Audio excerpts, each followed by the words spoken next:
départ, il faut savoir par rapport à notre histoire passée, plus de 30 ans d'existence sur la défense des terris, ça a toujours été de rayonner à la fois en France mais aussi à l'étranger.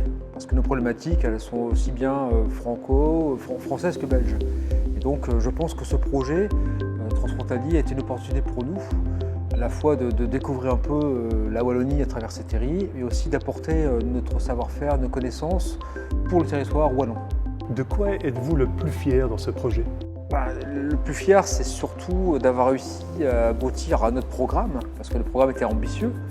On avait à la fois un inventaire faune-flore, patrimonial, constitué un portail internet avec du contenu, de former aussi des ambassadeurs transfrontaliers. Donc ça a été quand même une satisfaction sur un délai relativement court. 80 000 c'est Paris long, c'est quand même assez court. Et la pandémie n'a pas forcément aidé dans ce dispositif et dans ce déroulé. Mais on peut être fier, ça va être bien sorti au final.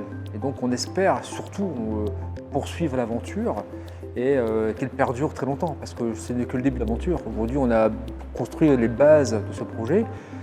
C'est à nous de le pérenniser et encore de l'améliorer. Pour Espace Environnement, la participation des citoyens, ça nous tient à cœur. Et il y avait vraiment une mobilisation citoyenne ces dernières années, même ces dernières décennies, autour de la valorisation des terris. Et qui de mieux qu'un amoureux local, un habitant à côté d'un terri pour en parler et promouvoir ces terris. Et donc Espace Environnement s'est impliqué dans le projet pour notamment former des ambassadeurs terris sur les différentes facettes de terri. On a aussi utilisé cette corde de participation, de concertation pour mettre différents acteurs autour de la table, pour collecter des informations sur les terris, avec les propriétaires, les gestionnaires, mais aussi tous les acteurs impliqués dans l'utilisation et la valorisation de ces terris. De quoi êtes-vous le plus fier dans ce projet? Le fait d'être allé vers les villes et les communes qui sont propriétaires de terris, avec des informations concrètes des différents volets du projet, dont des inventaires naturalistes, mais aussi patrimoniaux, des chiffres de fréquentation des terris par des visiteurs.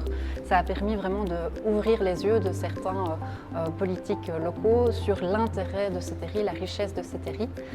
Et donc ça, c'est vraiment chouette d'avoir pu redorer l'image de ces terris, et il y a des choses concrètes qui se mettent en place derrière, donc ça c'est très chouette. Donc l'avenir est serein pour l'Interreg6?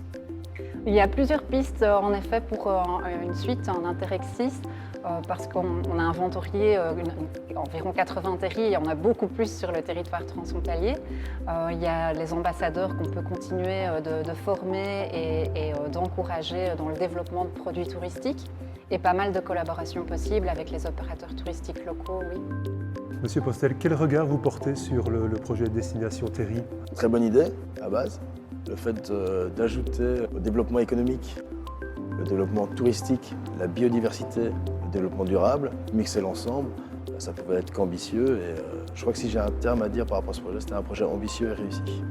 Et le caractère transfrontalier a bien été respecté dans ce projet? Oui, tout à fait.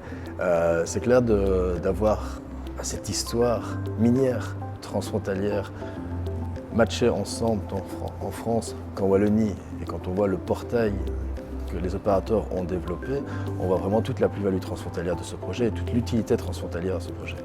Si vous deviez ressortir un ou deux axes qui vous semblent vraiment très intéressants par rapport à ce projet, qu'est-ce que vous diriez? La collaboration et le dynamisme des opérateurs. Et alors si je peux en rajouter un, leur professionnalisme également.